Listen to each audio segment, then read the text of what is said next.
បាទសូមជម្រាបសួរបងប្អូនទាំងអស់គ្នាថ្ងៃនេះយើងមកសិក្សាពាក្យភាសាអង់គ្លេសដែលដកស្រង់ចេញពីសៀវភៅសិក្សាក្រុមពាក្យបាទអញ្ចឹងសិក្សាក្រុមពាក្យជាភាសាខ្មែរយើងដល់ពេលភាសាអង់គ្លេសយើងថា study word groups មានន័យថាសិក្សាក្រុមពាក្យនឹងឯងបាទមកដល់ទីនេះគឺជាមេត្តាអញ្ចឹងមេរៀនទី1មេរៀនទី2អីហ្នឹងគឺសិតតាតាក់ទងនឹងពាក្យទាំងអស់បងប្អូនបាទ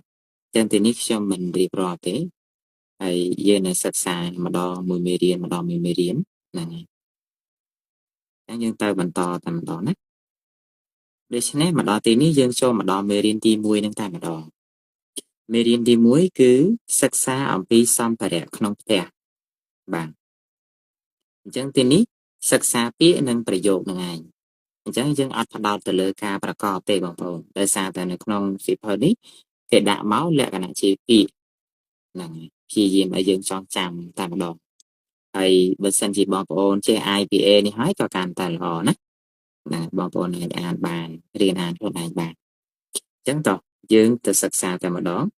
ពាក្យទី1នេះយើងអានថា door បាទនេះ IPA របស់វាសញ្ញាអានរបស់វាណា door ហ្នឹងប្រែថាទ្វារបាទពាក្យទី2 window ប្រែថាបង្អួច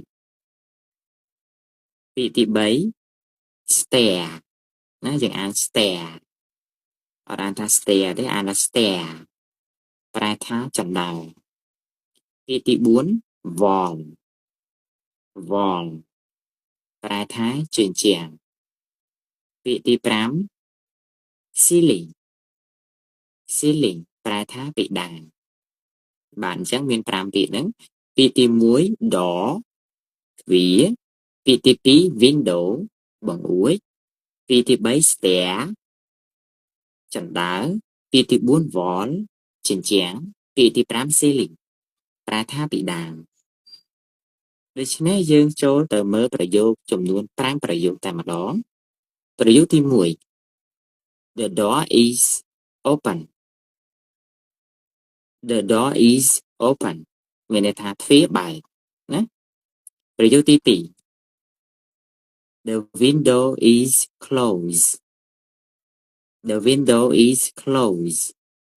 បានន័យថាបង្អួចបិទប្រយោគទី3 I am walking up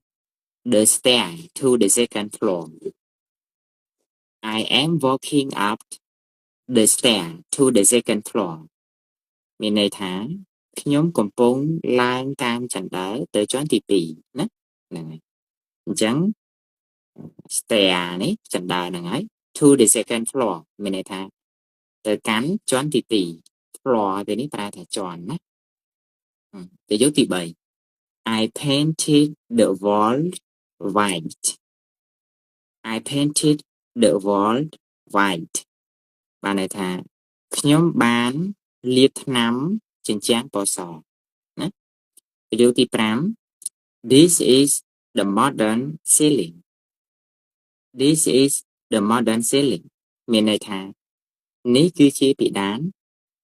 ល្អឬក៏នេះគឺជាពិដានទំនើបបាទអញ្ចឹងថ្ងៃនេះបងប្អូនយើងសិក្សាពាក្យតែចំនួន5ពាក្យហើយប្រយោគចំនួន5ហ្នឹងទេដូច្នេះបើសិនជាបងប្អូនចង់ឆាប់ចេះគឺបងប្អូនព្យាយាមចងចាំពាក្យទាំងអស់ដែលយើងបានរៀនក្នុងថ្ងៃនេះហ្នឹងឯងណាបាទអញ្ចឹងក្នុងវីដេអូនេះមានតែប៉ុណ្្នឹងហើយបាទសូមជម្រាបលា